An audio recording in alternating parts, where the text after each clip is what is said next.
Congratulations to you all on making the ABC.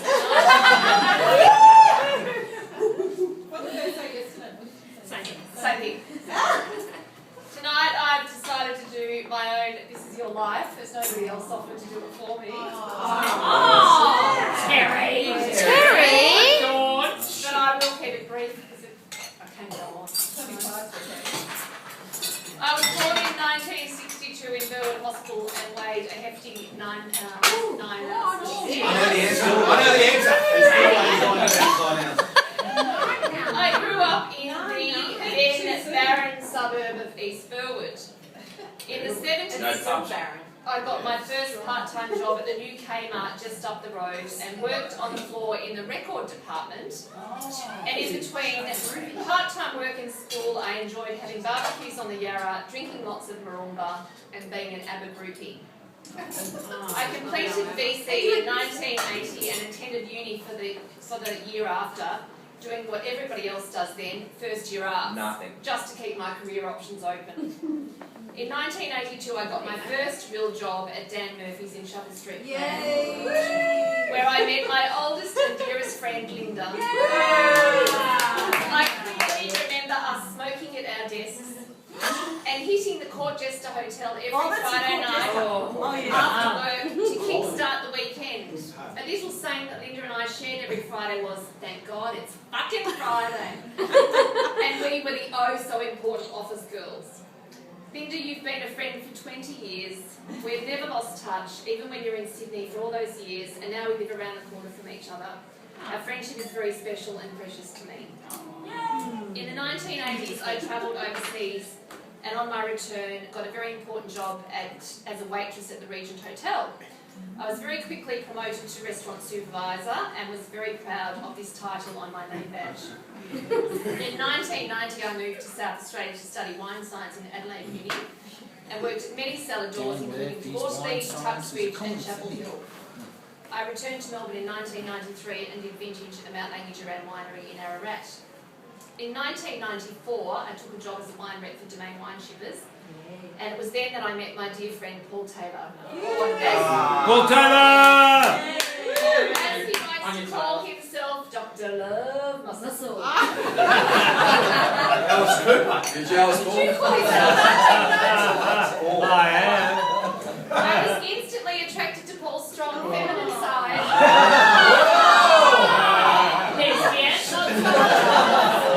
Which you may or may not have been exposed to. Oh, I hope not. Exposed to Paul. We have shared many great dinners, wines, conversations and laughs over the years. In 1995, while I was a wine rep, I was instructed by my boss to go down to Blake's restaurant at South Wharf and introduce myself. There's a new manager.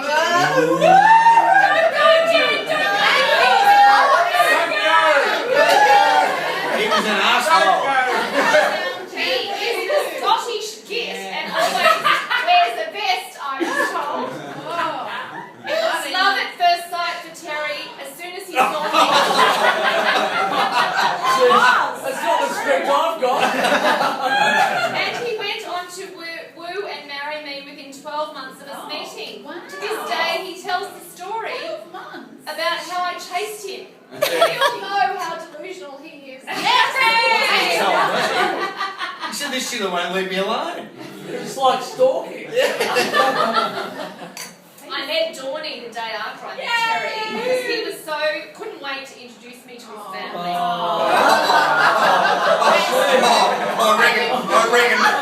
I think we're getting a bit. Dawny is now known to us all, and she is not only a sister-in-law to me, but a dear friend and a very precious auntie to our children. I love it when we get together at her place for the occasional happy hour, and she plies me with Maggie beer pate and Chardonnay. She married John 3 years ago, and at first we were all very worried about John because he was quiet and barely spoke. I'm very worried How about did he John. cope with the Christie clan? With some grooming and a little pressure, he is now a new person. Did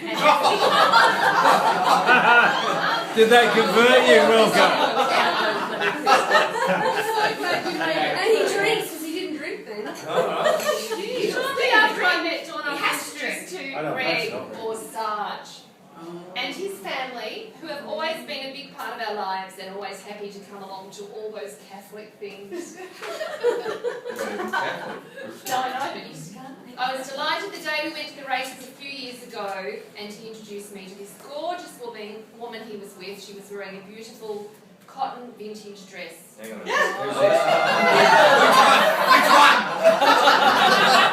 And I immediately warmed to her. She now calls herself Jan's new best friend. So thanks, Greg. You've done me proud.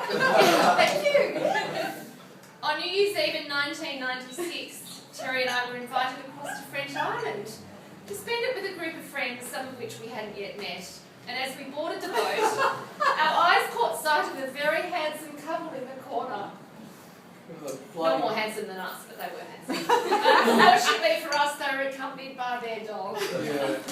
That bloody stick and Weimaraner. It was a Yappa dog, Yeah. not one of our favourites, very hardy strung and yapped all the way across on the boat. Terry and I gave each other a look, and Terry said to me, I hope Let's go they're into not the the couple invited to New Year's Eve with us, and lo and behold it was. That became the boat story and is how we met Pete and Ange. We have been friends now for 15 years and watched and enjoy our families grow together.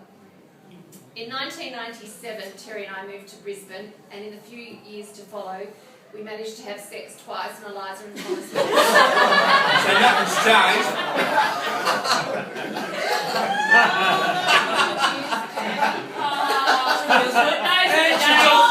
And she told me to have the skip. Otherwise I wasn't getting any more. We returned to Melbourne in 2002 when we purchased Quest Apartments in Windsor. In 2003, Eliza started 3-year-old kinder at Christchurch Grammar. And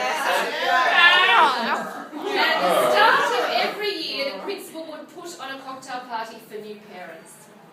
It was at the end of this night when, as usual, we were refusing to leave and wanted more grog. That we met Diana and Howard after being kicked out of the school hall together. I think we kicked on that night and have been friends ever since. It was in 2004 at Eliza's pre-orientation day that I noticed a heavily pregnant lady in the distance. And there she was again at the Christmas Eve Mass with the newly born baby in her arms. Who would have thought that she would be here tonight celebrating my 50th? And not pregnant. As it turns out, our Eliza started prep together in 2005. Charlotte. And every time I enter the St. Finbarr's playground to do pickup, I could hear this distant voice. It was always there. And as it got louder and louder, one of us would say, Kath has arrived. A few years ago, we were having our pool area, was having a makeover, and I was chatting to our landscape gardener. He began to tell me about this Bayside couple whose pool he was working on. He said to me, the husband is really quiet and barely speaks, but the wife, she is crazy and never shuts up. I found him. Now he is. They live in Hurlingham Street. I loved him. So you said about me, Sean. Sean. Does he even push Greg too? Poor Rob, you don't say him. No, he's well been in the hills. Say no more. Kath and Rob, now dear friends, always offering a fine property share and never without a musket at the end of the night. In the same year, I met another mum at St. Finbarr's. We were helping on the Mother's Day stall, and she lightly touched me on the arm to thank me for helping. And I thought to myself, I'm going to become good friends with this lady. She generated such a lovely, positive warmth and was very organised. This was indeed Kate Halpern, who I've now known for 8 years. Our friendship quickly extended to our husbands, and now Jerry and Terry have exchanged. And lovers! And lovers! And lovers! Did she say sexual favours? When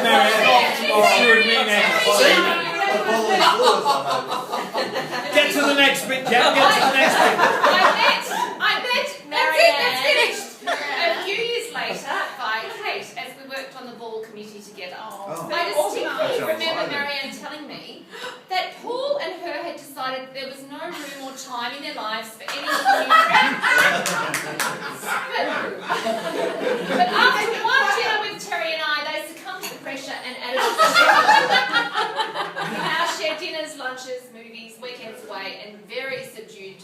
nice. We're the new friends. Yeah. So as When was that? Was that 2 weeks ago?